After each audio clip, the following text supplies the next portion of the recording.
नमस्कार दोस्तों, Duggu coaching centre में आपका स्वागत है। आज की क्लास में हम बात करेंगे आपका एक्सक्रीशन यानी कि उत्सर्जन के बारे में। हमने पिछली क्लासों में आपसे बता दिया था न्यूट्रिशन, रेस्पिरेशन और सर्कुलेशन यानी कि पोषण, श्वसन और वहन के बारे में हम पढ़ चुके हैं। अब बारी है किस चीज़ की? एक्सक्रीशन, बोले तो उत्सर्जन के बारे में। तो क्या है उत्सर्जन या क्या है आपका एक्सक्रीशन? तो अगर बात करें हम आपका एक्सक्रीशन की, तो वह जैव प्रक्रम जिसमें जीवों में उपापचयी क्रियाओं में जनित हानिकारक नाइट्रोजन युक्त पदार्थों का निष्कासन होता है, उत्सर्जन कहलाता है। ठीक है, बोले तो the metabolic activities in the body generates many kind of waste including nitrogenous waste which are harmful for the body and hence needed to be removed. Excretion is a process by which these waste are removed from our body. तो हमारे शरीर में क्या होता है कि बहुत सारे प्रकार के नाइट्रोजीनियस वेस्ट होते हैं जो हमारे शरीर के लिए भविष्य में हार्मफुल हो सकते हैं। तो उनको शरीर से बाहर निकालने की प्रक्रिया को ही क्या कहते हैं अपन? उत्सर्जन या फिर एक्सक्रीशन। तो ये तो हो गई, मान के चलो, आपकी मल्टी सेलुलर। और यूनिसेलुलर क्या करते हैं? तो एक कोशिकीय जीव इन अपशिष्ट पदार्थों को शरीर की सतह से जल में विसर्जित कर देते हैं। वो लोग क्या करते हैं? शरीर की सतह से ही जल में विसर्जित कर देते हैं। ठीक है, चलिए अब अगर हम बात करें आपसे कि excretory and urinary system consist of, यानी कि जो इस सिस्टम में आपके कौन कौन से ऑर्गन होते हैं, तो मुख्यतः आपके ऑर्गन है kidney, ureter, urinary bladder and urethra. तो इनका क्या काम है ये भी अभी आपको हम बता दे रहे हैं। किडनी का क्या काम है आपका? It is the excretory organ. The ureter, it ducts which drain out urine from the kidneys. The urinary bladder, the urinary reservoir. The urethra, the channel to the exterior. ठीक है, तो डायग्राम आप लोग को देख लेना है। आपके पास कितनी किडनी होती है? टोटल 2 किडनी होती है, लेफ्ट किडनी और राइट किडनी। और यूरेटर कितना होता है आपका? लेफ्ट और राइट। ये रहा आपका यूरेथ्रा। इसको भी ध्यान से देख लेना है क्योंकि एग्जाम में इसके भी आने के चांस बहुत ही अधिक रहते हैं। ठीक है, तो अब हम इसके आगे आपसे बात करेंगे। तो जो आपका वेस्ट मटेरियल है उसके साथ साथ आप लोग कौन सा मटेरियल एक्सक्रीट करते हैं? पहला है आपका nitrogenous waste, excess of water, gases and salts. Nitrogenous waste में आपका क्या क्या आता है?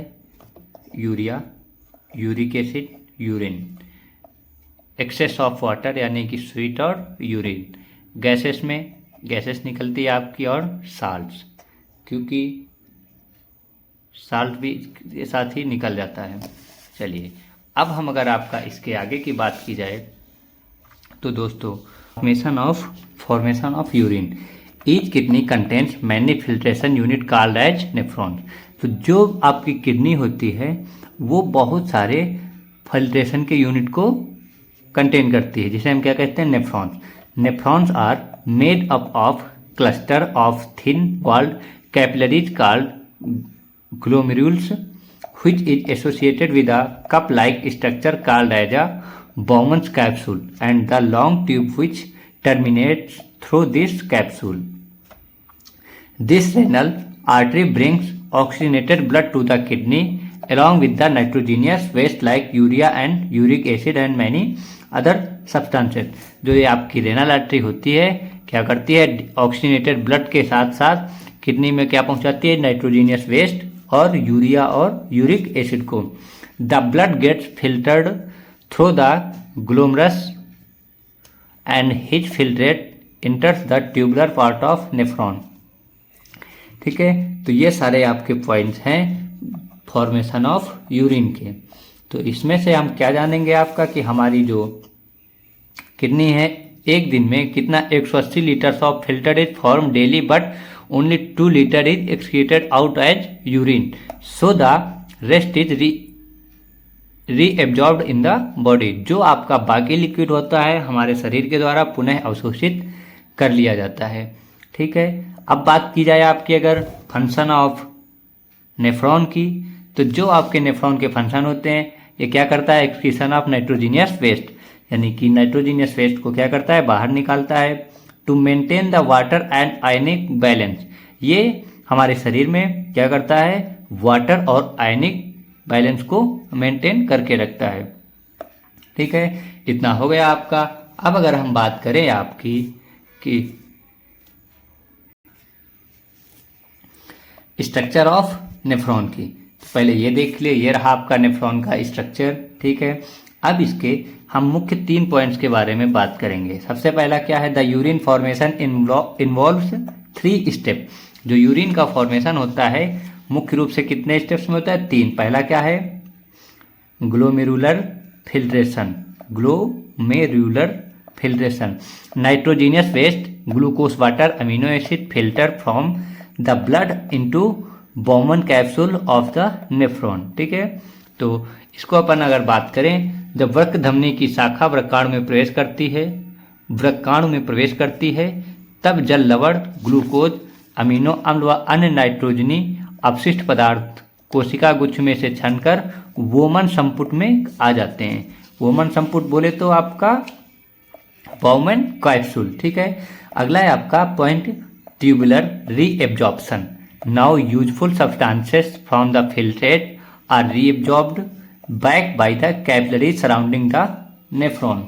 ठीक है, तो इसमें अपन बात करें तो वृक्काणु के नलिकाकार भाग में शरीर के लिए उपयोगी पदार्थों जैसे ग्लूकोज, अमीनो अम्ल, लवण व जल का पुनः अवशोषण होता है। मैंने अभी कहा ना आपसे कि हमारा जो किडनी होती है वो एक दिन में कितने लीटर पानी को फिल्टर करती है, 180, पर बाहर कितना आता है, सिर्फ 2 लीटर। तो बाकी का कितना हो रहा है, बाकी का तो सब रीएब्जॉर्ब हो रहा है ना। ठीक है, secretion, urea, extra water and salts are secreted into the tubule which open up into the collecting duct and then into the ureter. Urea अतिरिक्त जल व लवण जैसे उत्सर्जित पदार्थ वृक्काणु के नलिकाकार भाग के अंतिम सिरे में रह जाते हैं, वह मूत्र का निर्माण करते हैं। वहां से मूत्र संग्राहक वाहिनी व मूत्र वाहिनी से होता हुआ मूत्राशय में अस्थायी रूप से संग्रहित रहता है तथा मूत्राशय के दाब द्वारा मूत्र मार्ग से बाहर निकाल दिया जाता है। ठीक है, इतना आपको अगर समझ में आ गया है तो आगे हम आपका बात करेंगे कि excretion in plants. Plants use different strategies for excretion of different product. Oxygen and carbon dioxide is diffuse through stomata. अभी मैंने आपको स्टोमेटा बताया था ना, तो oxygen and carbon dioxide is diffuse through stomata. Excess water is removed by transpiration. जो extra water होता है आपके प्लांट्स में किसके थ्रू बाहर निकलता है, ट्रांसपीरेशन के मेथड से। ठीक है, plants can even lose some of their old parts, old leaves and bark of tree. आपने भी देखा होगा जो पेड़ पौधे होते हैं वो भी एक्सक्रीशन करते हैं, जैसे कि पुरानी पत्तियों का या फिर छाल, जानते हैं आप लोग, bark of tree. Other waste product like resins and gums specially in old xylem cells which can also be lost by the plants. जो पुराने पौधे होते हैं वो जाइलम सेल्स को भी त्यागते हैं। ठीक है, उनका एक्सक्रीशन करते हैं यानी कि उत्सर्जन। Plants also secrete some waste substances into the soil around them. आपने देखा होगा कि जो पेड़ पौधे होते हैं वो एक्सक्रीशन अपने ही चारों तरफ कर लेते हैं, यानी कि जो आसपास की मिट्टी होती है उसी में एक्सक्रीशन कर देते हैं।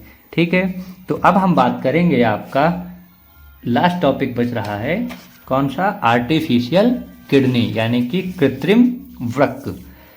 इसमें क्या होता है, हीमोडायलिसिस, ये वर्ड आप ध्यान से सुन लीजिए। The process of purifying blood bye an artificial kidney, it is mean for kidney failure patient. देखिए क्या होता है कि अगर किडनी किसी की फेल हो जाती है, अगर अच्छे से काम नहीं कर रही होती, तो उनको क्या किया जाता है, हीमोडायलिसिस। और ये वह प्रक्रिया है जिसमें से एक आर्टिफिशियल किडनी एक्सचेंज की जाती है, कहाँ पे, किडनी के स्थान पर। तो कृत्रिम वृक्क क्या होता है अपवन, यह एक ऐसी युक्ति है जिसके द्वारा रोगियों में से कृत्रिम वृक्क की मदद से नाइट्रोजन युक्त अपशिष्ट पदार्थों का निष्कासन किया जाता है।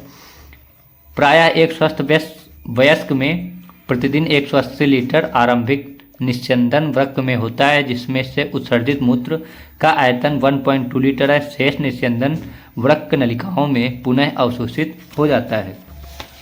देखिए, आर्टिफिशियल किडनी जो होती है, मेनली कुछ लोगों की जैसे किडनी फेल हो गई, किडनी नहीं काम कर रही है, तो उनमें किया जाता है।